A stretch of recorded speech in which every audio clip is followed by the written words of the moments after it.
At narito na naman ang mainit na balita mula sa mundo ng social media natin sa inyo ni Madam Chika. Isang kontrobersyal na pangyayari ang tumatalakay sa kasulukuyang sitwasyon ni Pangulong Ferdinand Marcos Jr. o BBM.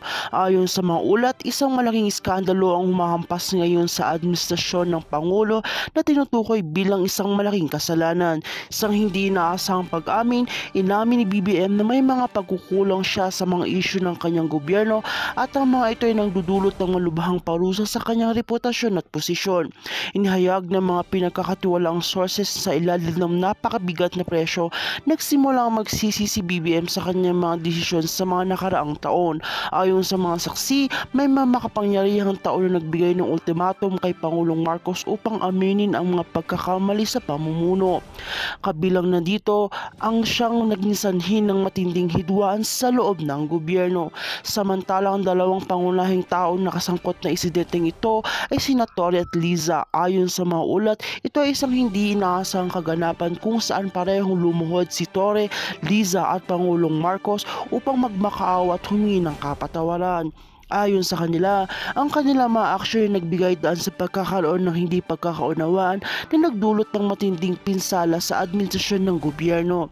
Ayon sa ilang mga eksperto, ang insidenteng ito ay nagpakita ng pagkabigo ng gobyerno ni Marcos sa paghawak ng mga mahalagang isyu. Ang mga galit ng tao at mga nakatagong interes sa loob ng kanyang administrasyon ay nagsimulang maglaho at ilabas ang mga kasalanan na nais silang itago. Kasama na rito ang isyu ay pagkautang at kakulangan sa mga proyekto na matagal nang ipinagmamalaki ng gobyerno ni BBM. Sa ngayon, tinututukan ng mga mamamayan at mga eksperto ang susunod na hakbang na gawain ni Pangulong Marcos. Puno ng agam-agam ang mga mamamayan kung paano niya haharapin ang napakabigat na krisis sa loob ng kanyang gobyerno.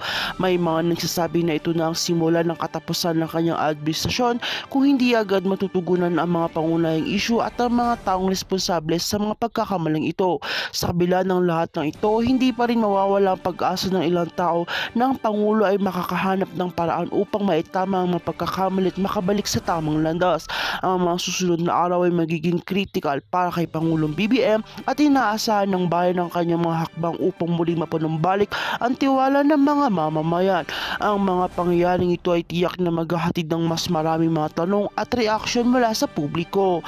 At kung bago ka pa lamang sa akin channel, ay huwag kalimutang mag-like, share and subscribe para update ka sa aming bagong balita.